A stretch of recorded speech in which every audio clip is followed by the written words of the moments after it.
Okay.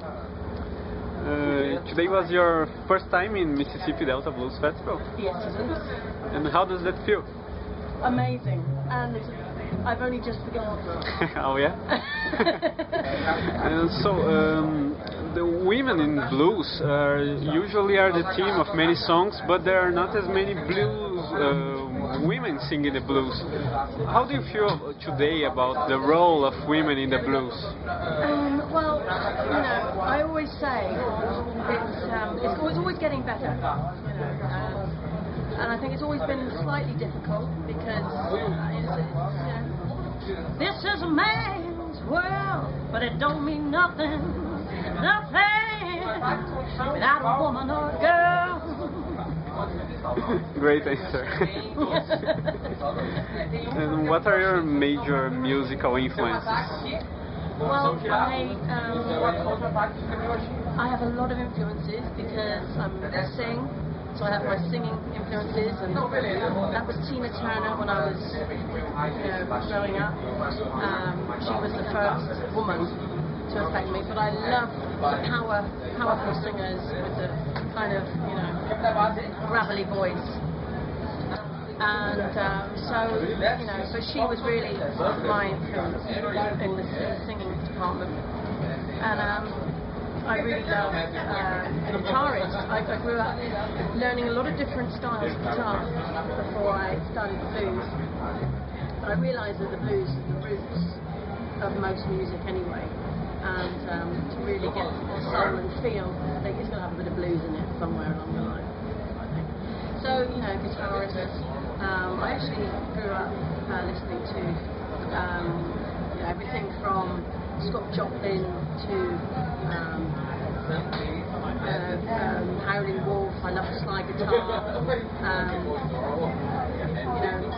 And women in the blues like Sister Rosetta Thorpe. After a while, I started discovering these wonderful guitarists. And obviously the electric blues, Hendrix, and people that legendary guitarists that are still around today, and more obscure. So there's too many really to mention, but I will say I think the film Tommy changed my life because obviously I had Tina Turner in it, I had Eric Clapton, the Who, and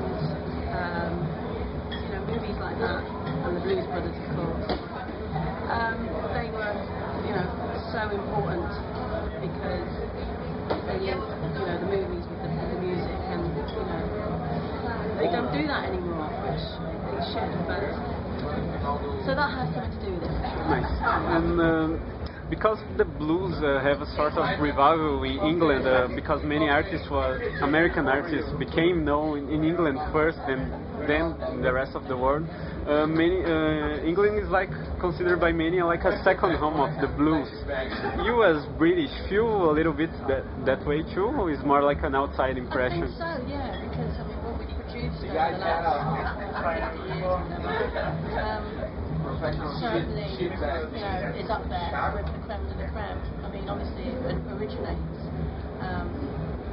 elsewhere, and goes to different areas again. Like, for me, blues roots, Clarksdale is somewhere I visit quite often, Memphis, but also going back further. I mean, I'm actually going to Hawaii this year to sit and listen to the guys playing out there, the slide, Hawaiian slide and stuff, because it originates from all over the planet, really, and it's wonderful to go and get into the heart of cultures. And really, that's another passion of mine, to travel. I'm a little bit gypsy, so I like to get on the road, and that's inspirational as well for writing. Great. Bex, thank you very much for your time. And one last question: if it's up to you, we will see you back here next year? Of course. Great. I'm here, baby.